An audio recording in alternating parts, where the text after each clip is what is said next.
नमस्कार। आप देख रहे हैं हमारी खास पेशकश लीगल हेल्पलाइन। मैं हूं आपके साथ अक्षय सिंह। अपने इस खास कार्यक्रम के जरिए हम रोजमर्रा की जिंदगी की समस्याओं से जुड़े कानूनी मसलों पर आपकी शंकाओं का समाधान करते हैं। हमारे साथ मौजूद कानूनी विशेषज्ञ आपकी शंकाओं का समाधान करने के लिए आपके बीच में उपलब्ध रहते हैं। अगर आप भी इस प्रोग्राम से जुड़ना चाहते हैं, विषय से संबंधित जानकारी चाहते हैं, तो आप हमें कॉल कर सकते हैं, कानूनी राय ले सकते हैं। आज हम बात करने जा रहे हैं आर्म्स एक्ट से संबंधित कानूनी मामलों की।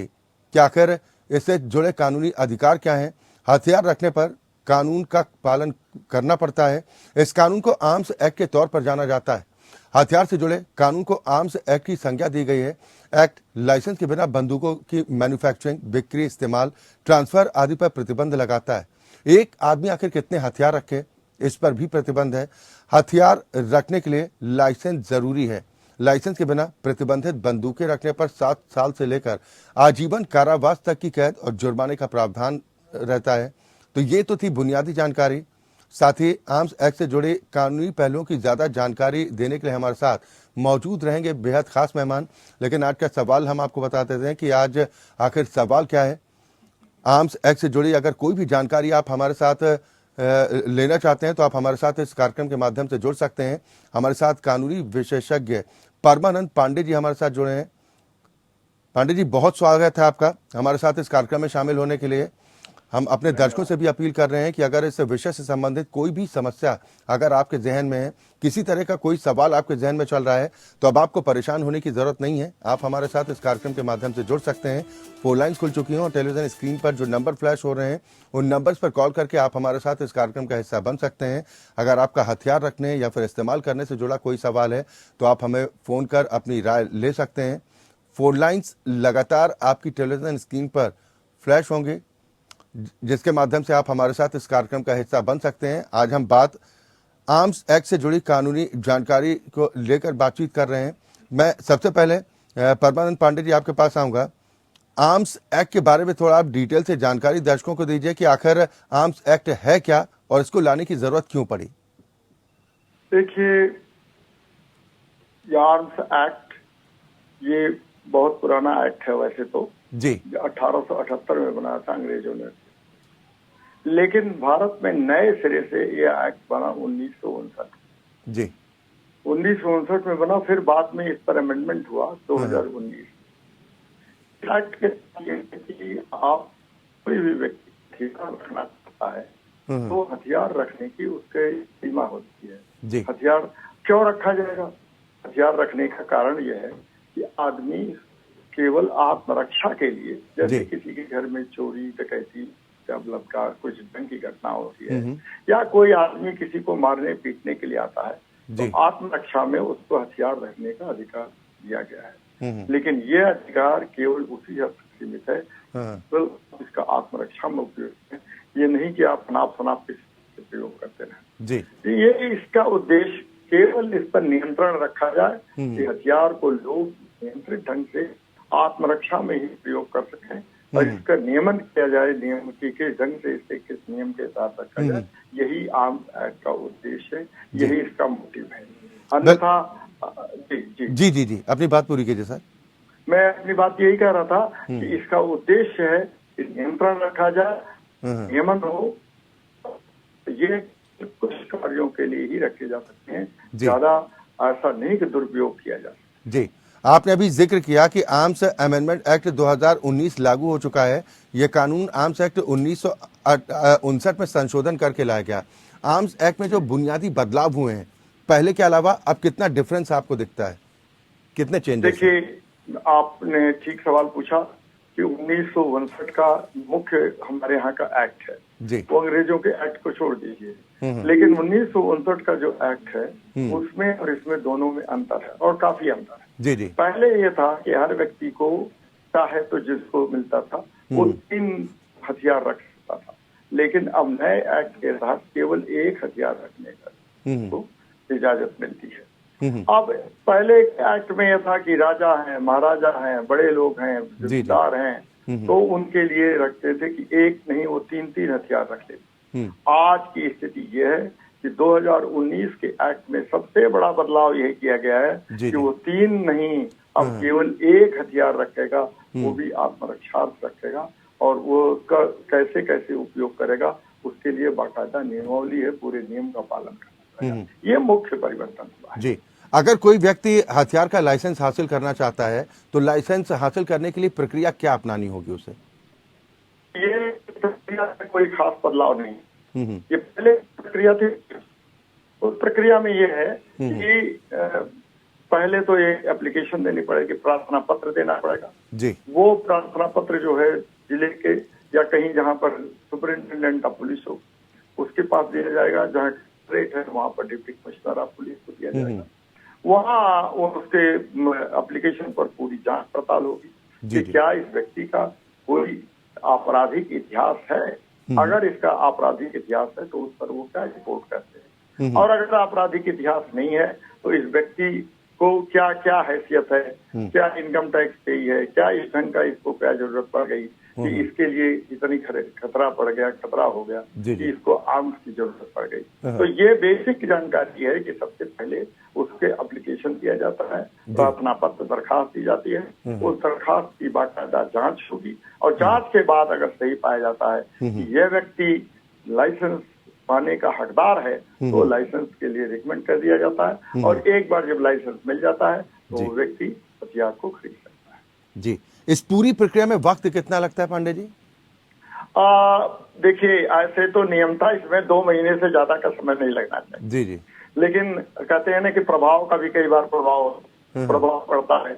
जैसे कोई मेंबर पार्लियामेंट, विधायक, कोई और बड़ा भारी अधिकारी हो जो तो साथ हो सकता है कि वो 1 महीने के भीतर ले ले, लेकिन 2 महीने का समय इसके लिए दिया होता है। कई बार तो लोग इसके लिए 2 3 4 महीने लगा देते हैं, लेकिन वो कहा गया है कि 2 महीने के भीतर इस प्रक्रिया को पूरा कर लिया जाना चाहिए, और 2 महीने के भीतर ये इसको जिसको हथियार देना उसके बारे में दें, वरना उसको बताएं कि किन कारणों से हथियार उसको नहीं दिया जाता है। एक सवाल सर मेरे ध्यान में और भी आ रहा है कि दरअसल आमतौर पर देखा गया कि मौजूदा वक्त में कुछ ऐसे आपराधिक प्रवृत्ति के लोग जिन्होंने राजनीति का चोला पहना और उसके बाद उनके पास हथियारों के कहा जाए एक तरह से कि बड़ी श्रृंखला के तौर पर दिखाई देती है, और कहीं ना कहीं वो शक्ति प्रदर्शन के तौर पर दिखाई देती है। तो ऐसे लोगों को किस तरीके से अलॉटमेंट हो जाते हैं? आपने कहा कि जो आपराधिक प्रवृत्ति सबसे पहले देखी जाती है कि कोई आपराधिक रिकॉर्ड तो नहीं है, इन लोगों को कैसे हासिल हो जाता है? ये अपने आप में एक विडंबना है कि तमाम जो आप देखेंगे कई बार, जहां से मैं आता हूं, मैं उत्तर प्रदेश से आता हूं, तो वहां कई बार आपराधिक प्रवृत्ति के लोगों के पास आर्म्स एक्ट नहीं बल्कि आर्म्स के जखीरे होते हैं। उनके पास एक नहीं कई हथियार, लेकिन सच बात यह है कि वो जखीरे केवल उनके अवैध होते हैं, वो उनका कोई लाइसेंस उनके पास नहीं होता है। आपको मैं बताऊं कि एक लाइसेंस हथियार लेने के बाद वो कई हथियार ऐसे रख लेते हैं जिनका लाइसेंस नहीं होता है, और उसका वो दुरुपयोग करते हैं। तो जो आपने बात उठाई कि जो आपराधिक प्रवृत्ति के लोग होते हैं, बड़े पहुंच वाले लोग होते हैं, वो एक हथियार का लाइसेंस लेते हैं, लेकिन एक हथियार की आड़ में वो कई हथियार अपने पास रखते हैं जिसका वो दुरुपयोग करते हैं। और सर, इसकी मॉनिटरिंग की कोई व्यवस्था नहीं होती? होती है, इसकी मॉनिटरिंग की व्यवस्था होती है। एसपी के पास पूरा का पूरा अधिकार है कि वो उसकी जांच करे, एक व्यक्ति कैसे कितने हथियार को लेके चल रहा है या किस ढंग से रख रहा है। उसके साथ जो लघुए भगुए होते हैं वो भी लेके चलते हैं साथ में, तो वो लघुए भगुए छोड़ो, उनको सबको देखने के लिए जांच होती है। लेकिन कई बार यह है कि जो कानून होता है, कानून को धोखा देने के लिए भी लोग काम करते हैं। तो इसीलिए ये आर्म्स एक्ट का उद्देश्य ये है कि इसका नियमन और इस पर नियंत्रण, ये दोनों होना चाहिए। दोनों के लिए ही आर्म्स एक्ट बनाया गया है, और नहीं तो आर्म्स एक्ट की क्या जरूरत है। चले बिल्कुल सर, इसमें नियंत्रण की बात आपने कही है कि इसीलिए संशोधन किया गया, और संशोधन के बाद कितना परिवर्तन आया हम इस पर भी चर्चा करेंगे। लेकिन अपने दर्शकों से भी साथ साथ अपील करते हैं कि इस विषय से संबंधित अगर कोई भी जिज्ञासा आपके जहन में है, आपके मन में कोई भी सवाल है आर्म्स एक्ट से जुड़ा, तो आप हमारे साथ इस कार्यक्रम का हिस्सा बन सकते हैं। फोन लाइन्स लगातार आपकी टेलीविजन स्क्रीन पर फ्लैश हो रही हैं। लीगल हेल्पलाइन आपका अपना शो है। इस शो के माध्यम से हम हर दिन एक ऐसे मुद्दे को आपके बीच लेकर आते हैं जिसके बारे में जानना बेहद जरूरी है। हर एक नागरिक को जानकारी होनी चाहिए। और आज हम बात कर रहे हैं आर्म्स एक्ट से जुड़ी कानूनी जानकारी के बारे में, इससे संबंधित अगर कोई सवाल है तो आप बेझिझक हमारे साथ इस कार्यक्रम का हिस्सा बन सकते हैं। बेहद खास मेहमान अधिवक्ता परमानंद पांडे जी आपके सवालों का जवाब देने के लिए हमारे साथ मौजूद हैं। आप कानूनी विशेषज्ञ हैं। मैं एक चीज सर आपसे और समझना चाह रहा था कि आप तो इलेक्ट्रॉनिक माध्यम से भी आर्म्स लाइसेंस जारी हो रहे हैं, इसके बारे में कुछ दर्शकों को बताएं। आपने बहुत सही सवाल उठाया। पहले तो ये था कि जैसे 2 महीने के भीतर आपको जाते हैं वहां पर एसपी के यहाँ जांच वगैरह के उसकी जांच पड़ताल करानी पड़ती जी। आजकल ऑनलाइन व्यवस्था हो गई। अगर चाहें तो आप अप्लाई करें और अप्लाई करने के बाद वहां एसपी कार्यालय में वो पहुंचेगा। एसपी कार्यालय से उसकी जांच होगी, जांच के लिए आपके पास आएंगे। जांच की प्रक्रिया तो ज्यों की त्यों पुरानी ही चलती रहेगी, लेकिन ये व्यवस्था हो गई है कि ऑनलाइन भी आप अप्लाई कर सकते हैं, उसकी जांच हो सकती है, फिर आपको उसकी सूचना दें। इसी नाते पहले समय था कि 3 महीने के भीतर आपको देना पड़ता था, अभी समय घटा करके उन्होंने कहा कि 2 महीने के भीतर पूरी जांच प्रक्रिया पूरी कर ली जाएगी और जांच प्रक्रिया पूरी करने के बाद जिसको लाइसेंस देना होगा वो लाइसेंस की जानकारी दी जाएगी और जिनका लाइसेंस नहीं देना पड़ेगा उनके ग्राउंड देने पड़ेंगे कि इस आधार पर आपको लाइसेंस देना नामंजूर किया जाता है। और जैसा अभी आपने जिक्र किया कि जैसे चलन की बात करें कि कुछ इस तरह की व्यवस्थाएं रही हैं, इसको सिस्टम का फेल्योर भी कहा जा सकता है कि एक हथियार का लाइसेंस लेकिन बाकायदा पूरा जखीरा का जखीरा, हालांकि मॉनिटरिंग की व्यवस्था की आपने बात कही है। मान लीजिए अवैध हथियार अगर किसी के पास पाया जाता है तो ऐसे लोगों के खिलाफ कौन सी धाराएं लगती हैं, किन धाराओं के तहत एक्शन होता है? जी, आर्म्स एक्ट के धारा के तहत जो बात आई है 7 से 11 तक की स्थिति है कि अगर कोई व्यक्ति अवैध हथियार रखता है तो अवैध हथियार रखने के कारण उसको सजा दी जा सकती है और न्यूनतम सजा कुछ चीजों में तो 3 साल की होती है, लेकिन 7 साल से आजीवन कारावास की सजा और 1 लाख रुपए तक का फाइन माने पेनल्टी उस पर लगाई जा सकती है कि ऐसे व्यक्ति के। मॉनिटरिंग का तो यही है कि अगर आप ज्यादा से ज्यादा अगर किसी को दंड देंगे, देखिए दंड का एक विधान है, दंड का विधान यह है कि कोई आदमी अगर चोरी करते हुए पकड़ा जाता है तो चोरी करने वाले को दंड इसलिए नहीं दिया जाता है कि केवल उसी व्यक्ति को दंड दिया जाता है कि इसी नाते आर्म्स एक्ट के तहत ये जरूरी हो जाता है कि उस व्यक्ति को जिसको दंडित किया जाता है ये दूसरे लोगों के लिए एक नजीर के रूप में पेश हो कि वो ऐसा करेंगे तो वो भी दंडित होंगे। इसी नाते सख्त से सख्त, कड़ा से कड़ा कानून इसलिए बनाया जाता है कि दूसरे लोग भी इस तरह के काम करने से प्रोत्साहित हों और वह काम न करें। तो 7 साल से लेकर के आजीवन कारावास और 1 लाख रुपए तक जुर्माना किया जा सकता है ऐसा उसका उल्लंघन करने पर मॉनिटरिंग के दौरान। जी, संशोधन के बाद कितना परिवर्तन आप महसूस करते हैं कि हथियारों के लाइसेंस लेना पहले के मुकाबले अब कितना कठिन हुआ है, या फिर जो कहते हैं ना कि जो उसका हकदार है हथियार रखने के लिए, उसमें कितना परिवर्तन आपको लग रहा है संशोधन के बाद? सिंह साहब, मेरे तो जानकारी में मुझे तो जहां तक यही लगता है कि तब भी जो रसूख वाले लोग थे, पहुंच वाले लोग थे, बड़े बड़े लोग थे, वही वो समय भी हथियार रख पाते थे। आज भी अब थोड़ा सा नियम ये बदल गया है कि जो पैसे वाले लोग हैं, बड़े बड़े बिजनेस वाले लोग हैं, बहुत बड़े MP MLA जो बने हुए हैं, जो बहुत बड़े बड़े अधिकारी हैं, ये सारे लोग आज भी किसी न किसी तरह से वो ले लेते हैं और वो अपना ये दिखाते हैं कि हमारे ऊपर जो है जीवन को खतरा है, इस नाते हमको आत्मरक्षा से मिलना चाहिए। पहले की स्थिति ये थी कि शादी विवाह के दौरान आप देखेंगे लोग होल्स्टर में रिवॉल्वर टांग के चलते थे।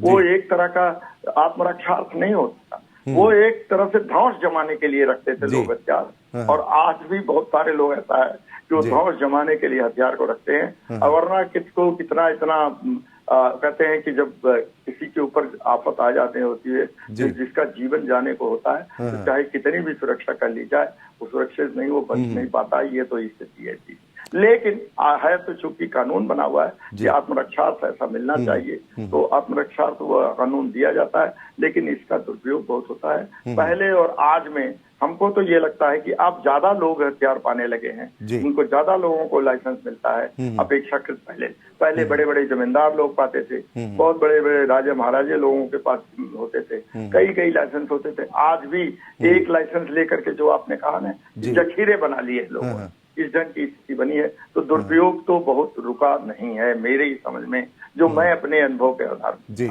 चले, यानी कि रौब गांठने के लिए कम से कम एक इस्तेमाल के तौर पर, एक टूल के तौर पर इसका इस्तेमाल होता है कि समाज के सामने अपनी दबंगई दिखाई जाए और अपने रसूख दिखाया जाए हथियारों के बल पर। आप सर बने रहिए, हम लगातार चर्चा कानूनी विषय को आपके बीच में लेकर आते हैं जिसके बारे में आम नागरिक को जानना बेहद जरूरी है। आज हम बात आम एक्ट की कर रहे हैं। इस विषय से संबंधित आपका कोई भी सवाल है तो आप हमारे साथ इस कार्यक्रम का हिस्सा बन सकते हैं। मेरे साथ अधिवक्ता परमानंद पांडे जी लगातार मौजूद हैं। आप कानूनी विशेषज्ञ के तौर पर आपके सवालों का जवाब देने के लिए हमारे साथ मौजूद हैं। सर, ब्रेक पर जाने से पहले हमने इसके मिसयूज की तो बात कर ली। अब क्या हर्ष फायरिंग करना गैर कानूनी है? थोड़ा इसके बारे में अगर दर्शकों के बारे में बता पाएं, क्योंकि आजकल होड़ सी मच गई है। तमाम रोक के बावजूद इस तरह की घटनाएं सामने आती हैं जब कहीं ना कहीं खामियाजा लोगों को अपनी जान देकर भी कई बार भुगतना पड़ता है। आपने बहुत उम्दा सवाल उठाया है।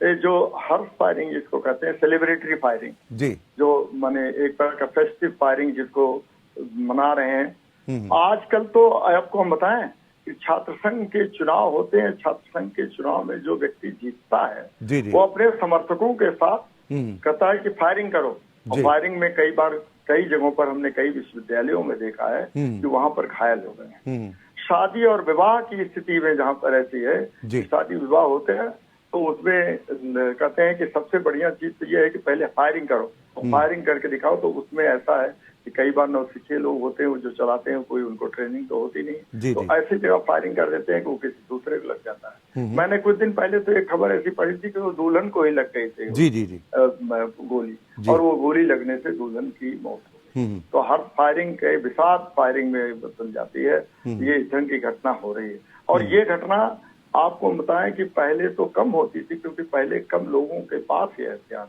थे। आज ये संख्या बढ़ गई है हथियारों की, उसी के अनुपात में लोग हर फायरिंग जिसको करते हैं फायरिंग ज्यादा होने लगी है। एक पर नियंत्रण रखने की जरूरत है और आर्म्स एक्ट के इस पर प्रावधान भी है कि ऐसे लोगों के खिलाफ कार्रवाई की जानी चाहिए। लेकिन कार्रवाई तो तभी की जाए जब शुरुआती दौर में हो जाए कि आप आर्म्स एक्ट के लिए चले जा रहे हैं, जिनको चलाने का कोई शऊर नहीं है, जो इसका उपयोग नहीं करना चाहते हैं, जानते हैं, उनको दे दिया गया हाथ में, और कि बंदर के हाथ में उसको पकड़ा दिया जाए तो वो तो कई जगह काटेगा ही। तो इसीलिए इसके बारे में रोक लगाने के लिए सबसे जरूरी है कि उसको रोका जाए। वरना तो पहले तो ये था कि शादी विवाह में उन्हीं लोगों के पास कोई होता था जो एक आध लोग लेके चलते थे, वो भी बंदूक लेके चलाते थे। आजकल तो तरह तरह के हथियार हो गए हैं और कई एक हथियार के आड़ में कई लोग लेके चलते हैं। तो इस ढंग का ये सबसे बड़ा खतरा उत्पन्न हो गया है। इस खतरे के प्रति लोगों को सतर्क और सचेत रहना। बिल्कुल सर, आपने बिल्कुल ठीक बात कही है। आज के दौर में कहीं ना कहीं हथियारों का प्रदर्शन या फिर हर्ष फायरिंग को लेकर जो हम बातचीत कर रहे हैं कि कहीं ना कहीं अपनी शान दिखाने का एक जरिया भी बन गया, जबकि हथियार उपलब्ध कराने का मकसद तो यही है ना कि अगर किसी को खतरा है उसी सूरत में उसे हथियार उपलब्ध होते हैं। खतरा है, ये सच बात है। हर फायरिंग दिखाने के लिए नहीं तो रोक बांटने के लिए कर रहे हैं ना। जी, जी। ये तो धौंस पट्टी जमाने के लिए है ना कि देखो मेरी हैसियत इतनी बड़ी है कि मैं फायरिंग कर रहा हूँ, और लोग जितनी बंदूकों लेके आते हैं। लेकिन उद्देश्य तो इसका आत्मरक्षार्थ है ना जी, केवल आत्मरक्षा के लिए आपको दिया गया है कि आप अपने रक्षा करें। कोई किसी गुंडे का, किसी बदमाश का कोई हमला हो रहा है, कहीं से आपके जीवन के खतरा आ रहा है, तो आप उस आत्मरक्षा में, क्योंकि आत्मरक्षा में हथियार चलाना कोई गलत बात नहीं है, आईपीसी में, ये सीआरपीसी में दिया हुआ है। तो इसलिए इस चीज करते हुए वो नहीं रखते, आत्मरक्षा की बात ही नहीं आती। ये तो हर फायरिंग में केवल धौंस पट्टी, अपना रंग, अपना रोब जताने के लिए ये सब चीजें की जाती हैं, जिस पर निश्चित रूप से कोई कड़ी कार्रवाई होनी चाहिए, या तो पूरी रोक ही लगा दी जानी चाहिए। पूरी तरह से रोक लगी हुई है, वास्तव में कानून के आम तक के साथ इस पर रोक है, लेकिन इसका उपयोग होता नहीं। तो सवाल तो यही है ना कि क्या अब वक्त आ गया है कि हर्ष फायरिंग पर अगर लगाम कसनी है तो अगर कोई इस तरह की गतिविधियों में लिप्त पाया जाता है तो उसके लाइसेंस को सीधा रद्द करने की प्रक्रिया हो, इसका कानून क्या कहता है? जी, अगर कोई व्यक्ति फेस्टिव फायरिंग के नाम पर कहीं फायरिंग करता है जिससे लोगों को अपने जीवन की सुरक्षा के बजाय दूसरे के जीवन को खतरा उत्पन्न हो जाता है, तो ऐसी चीज पर रोक नहीं बल्कि रोक लगने की बजाय उस व्यक्ति का लाइसेंस खत्म कर दिया जाना चाहिए और उस व्यक्ति का लाइसेंस ही नहीं खत्म कर दिया जाना चाहिए, उसको दंडित किया जाना चाहिए, उस पर फाइन लगाना चाहिए, उसको जेल किया जाना चाहिए। जब तक ये काम नहीं हुआ कि उस पर रोक लगाने से ही काम नहीं चलेगा, जब तक उस व्यक्ति को जो दिया गया है, मुझे दिया गया है लाइसेंस आत्मरक्षा, अपनी रक्षा करूं मैं, और मैं उस आत्मरक्षा की धौंस पट्टी दिखाने के लिए कहीं जाकर के फेस्टिव में, कहीं सेलिब्रेशन में फायरिंग करने लगूं, तो निश्चित रूप से मैं उस पर दुरुपयोग कर रहा हूँ। और ऐसे दुरुपयोग को रोकने के लिए सबसे जरूरी है कि न केवल लाइसेंस रद्द किए जाएं, बल्कि अगर ऐसे कार्य में संलिप्त में पाया जाता हूं तो मुझे आपको जेल में भेज देना चाहिए। यही एक अच्छा उपाय है और इसके अलावा कोई उपाय नहीं। चलिए, बिल्कुल, बहुत शुक्रिया परमानंद पांडे जी, आप हमारे साथ कार्यक्रम में जुड़े। आपने तमाम दर्शकों को बहुमूल्य जानकारियां दी हैं और हमारा इस कार्यक्रम का मकसद भी यही है कि कानून से जुड़ी ज़्यादा से ज़्यादा जानकारियां आम लोगों तक पहुंचें, क्योंकि हर एक नागरिक को कम से कम अपने कानूनी अधिकारों के बारे में जानना बेहद ज़रूरी है। बहुत शुक्रिया एक बार फिर आपका हमारे साथ इस कार्यक्रम में जुड़ने के लिए। लीगल हेल्पलाइन के माध्यम से हम हर दिन एक ऐसे विषय को आपके बीच में लेकर आते हैं जिसके बारे में आप तक जानकारी पहुंचाना बेहद ज़रूरी है, और तमाम दर्शक भी जुड़ते हैं जो सवाल करते हैं, उनका वाजिब जवाब देने के लिए हमारे साथ कानूनी विशेषज्ञ भी मौजूद रहते हैं। फिलहाल हमारी आज की खास पेशकश में अभी के लिए बस इतना ही, लेकिन एपीएन न्यूज़ में खबरों का सिलसिला लगातार जारी।